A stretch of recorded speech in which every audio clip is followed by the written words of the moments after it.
So we have chapter 2, economics assumption. So when we talk about assumptions, we're talking about things that we believe that it's true, things that we think that they are true, but we need the proof to make it, but we need the proof, which it's likely we don't have. That's why most of the time in economics we use assumption like assuming this will happen. So what happen if this happens? What should we do? That's about assumption. So let's read anyway. Underlying assumptions in economics. They said when making economic decisions, individuals are usually faced with limitations. In getting started above, there's a case study which we don't need anyway. So we just go down. They said, okay. This is rational because according to our list, option A is the most preferred option. That is the one that will give her the most satisfaction. Economists assume that individuals have behaved in a rational way. They make the following two assumptions. So basically, we have to talk about being a rational consumer. Who is a rational consumer? A rational consumer is that individual who makes decisions that satisfy him or her. So, oh, I bought this. I'm buying this because I'm happy buying it. So you enjoy satisfaction. You are satisfied for purchasing it. That's a rational. That makes you a rational consumer. Irrespective of whatever might have happened. For example, maybe somebody smokes cigarettes. That individual that buys cigarettes, he smokes his cigarette is dangerous to the health, But for the fact that he buys it, he likes drinking, he likes smoking it, he is a rational consumer until the cigarette lands into the hospital. Then he becomes an irrational consumer. Do you understand rational and irrational? So they said they make following up two assumptions about consumers. So for consumers to aim to maximize benefits, they said when making economic decisions, economists assume that consumers will always choose a course of action that gives them the greatest satisfaction, like I just told you. So it's about the satisfaction. In as much as you believe you are satisfied with it, you are a rational consumer. So this will help them maximize benefits. In getting started, Anita chooses to spend 500 on the most preferred item in our list. That is the meal out with our friend. This is a rational decision. Economists assume that the consumer will always do this. Two other examples of consumer rationality are outlined. So, whatever decision you take as an individual, in as much as you think, you believe you're going to get satisfaction from it, you have taken a rational decision. Do you get it? Yes. Now they said if a consumer is faced with buying exactly the same product from 3 different suppliers, the consumer will always buy from the supplier that offers the cheapest price. To pay more for a product than it is necessary is irrational. For example, why would a consumer pay 1.14 for a liter of petrol at a filling station when less than 500 meters away from another is selling the same petrol for 1.09 per liter? So when consumers are faced with making a choice between buying from 3 or 4 or multiple suppliers, consumers will choose to buy from the one that is cheapest, even if it is the difference of 0.5, 0.1. It is better you buy from that difference. That makes you a rational consumer. If you bought from, like the example they make here, they are selling petrol 1.14. Then 500 meters away from there, they are selling it for 1.09. So it is an irrational decision for you to buy petrol for 1.14 when you know that after 500 meters, you can get it for 1.09.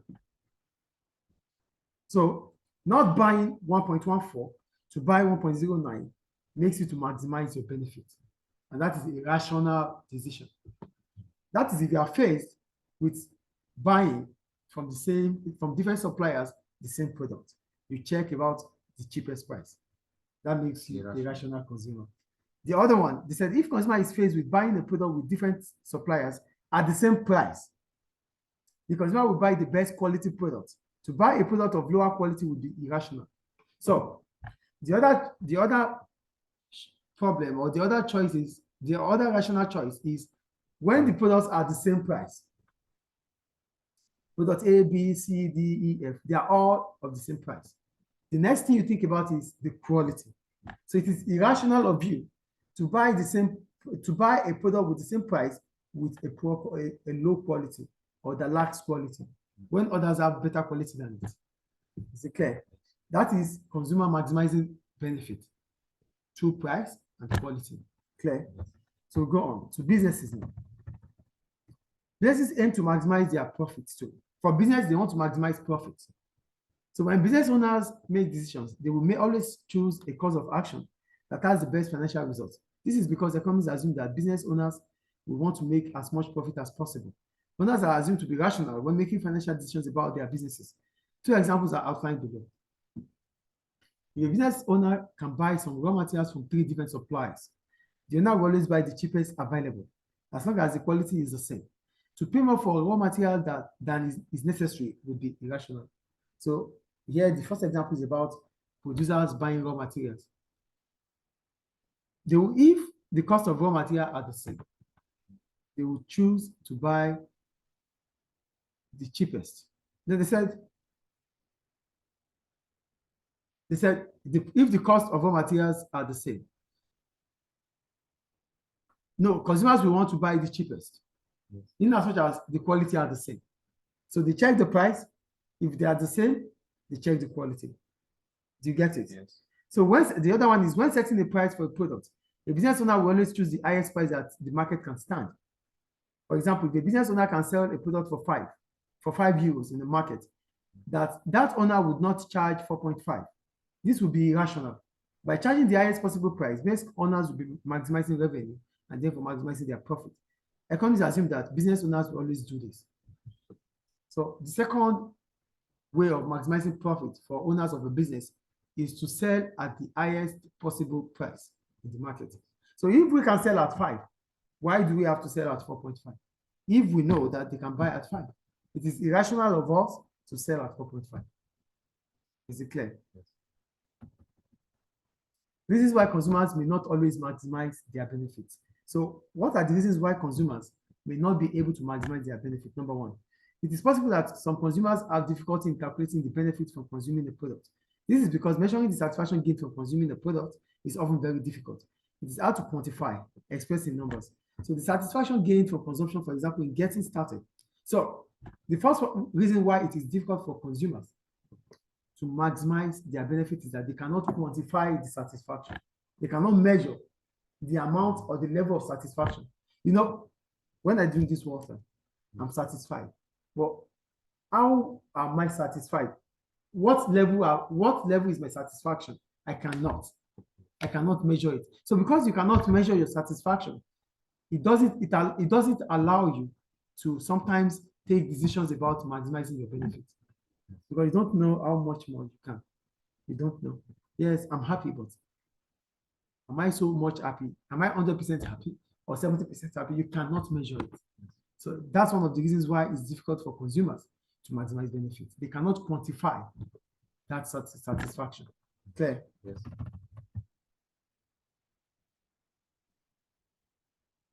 Two, some consumers develop buying habits that may affect their ability to make rational choices. Some consumers, they don't care about it because they love the brand. They need it, they don't need it, they have to continue to buy. They don't care anymore. Yes. So they become emotionally attached to that brand, they forgot about checking if they need the product or they don't need the product. They buy and buy and buy and buy because they are emotionally attached. So they do not maximize benefit anymore. They don't even care about benefit. They just, in as much as it's there to sell, they want to buy if they have the money. That's the second Like reason. cigarette. Huh? Like cigarette. Yeah, they get addicted. Habits. Yes. Yeah. Clear? Yes. Another reason why some consumers do not maximize their benefits is because they are influenced by the behavior of others. Oh, my friend buys, I want to buy. So if you don't buy, your friends might think you're not at their level. But you don't need the product. So you might not be able to maximize your benefit because you are buying because of influence. Yes. Is it clear? So these are the reasons, 3 reasons why consumers might not be able to maximize benefit. One, they come up with an habit that has made them to be emotionally attached. 2, they cannot quantify the amount of satisfaction they derive. 3, they are influenced by the behavior of others. Clear? Now, we go to reasons why producers may not always maximize their profits. One, the performance of some businesses may be influenced by the behavior of other people in the organization. In some businesses, not all decisions are made directly by the owners. Business owners sometimes delegate decision making to others who may have different objectives to those of the owners. For example, managers in the sales department of a business may try to maximize sales revenue. They may do this because their salaries are linked to sales level. So the more they sell, the more commission they get. However, maximizing sales may not result in the profit maximization or maximization of profit. This is because to sell larger and larger quantities, the price will eventually have to be lowered. When price is lowered, the profit made on each extra unit sold will fall and become negative. So one of the reasons why businesses might not be able to maximize profit is because of the behavior of others in the company or in the business. They have different objectives, like the manager here. The manager wants to sell more so that commission can come for him. He doesn't care about making profit, because if you have to sell more, you have to reduce the price. Reducing the price, you reduce your revenue. You increase your revenue, but you reduce your profit. So one of the reasons why a business might not be able to maximize profit is because of the behavior of other people in the business. Clear? Yes. The second one. Some producers have alternative business objectives. Although profit may be important to them, other issues may also be important. Consequently, by focusing on other objectives, it may not be possible for the producer to maximize profit. Another reason why producers might not be able to maximize profit is that they have other objectives like expansion, like survival, like social responsibility. So because they have other objectives, it makes them not to focus on profit maximization. Clear? Yes. The third one. Also, an increasing minority of businesses are being set up as social enterprise. These are organizations that operate commercially but aim to maximize improvement in human and environmental well-being. So, like the second one I talked about, social responsibility. Some businesses are set up just to make sure that people live a better life. So they don't want to maximize profit. Clear? Finally, consumers will be prevented from maximizing their benefit and producers from maximizing their profit if they do not have access to all the information available. So the main reason why consumers and producers will not maximize benefit and profit is lack of information. So if consumers and producers do not have access to information, they will take decisions that are too much or too little for their production or consumption. Do you get it? Yes. Because you don't have information, you don't have access to information, you don't know the benefit of the product. You might purchase too little, but you are supposed to buy more. You purchase less because you don't have information about the product. Is it clear? Any question about that? So we have the multiple choice question. Which of the following would help consumers and producers to maximize their benefit and profit respectively? To maximize consumers, maximize benefit and profit respectively.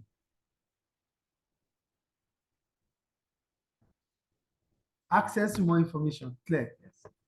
B. Which of the following is the reason why consumers may not maximize their benefits?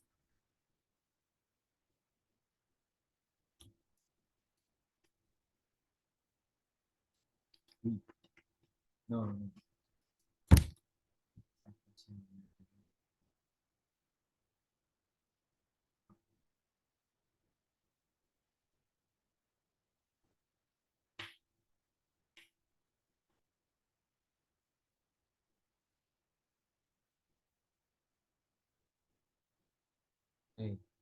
It's gone. The answer is C. Now let me explain both number 1 and number 2 to you and why we choose the answers. It said, which of the following would help consumers and producers maximize their benefits and profits respectively? Lower prices can be beneficial to consumers, yes, not producers. So it's not A. We need both of them. Yes. Access to more information will be beneficial to both of them. That's why we choose B. Now let's go to C. Improved transport network. Improved transport network will be beneficial to maybe producers because they will have access to supply of raw materials. Better quality products will only consumers. Clear? So we need both consumers and producers, and the answer is B. Clear? Yes. Now go to question 2. Which of the following is the reason why consumers may not maximize their benefits? They said some consumers are very poor. If they are poor, they will be more rational. They wouldn't want to spend more. They will be more rational. So it's not A. Opportunity cost may be too high. Opportunity cost is the cost of the next best alternative for God. It's a choice. It is not about maximizing benefits here. Clear? It's not B. C. Some consumers will develop buying habits that are hard to give up. So they develop these habits, so they don't care about the brand, they don't care about satisfaction anymore. They just want to buy because they are emotionally attached, and nobody can stop them. They are addicted, like cigarette that you said. So they are addicted, they can't stop it. That's why they will not be able to maximize their benefit. That is the answer C. Then D. Why is it not D? Some consumers save a high proportion of their income. When they save a high proportion of their income, they could do that because there's interest rate, increase in interest rate. So it doesn't have anything to do with benefit maximization here. Is it clear? So that ends chapter 2. What's the topic of chapter 2? Economic assumption. Will you? Yes. Okay. So we're going to chapter 3 in the next class.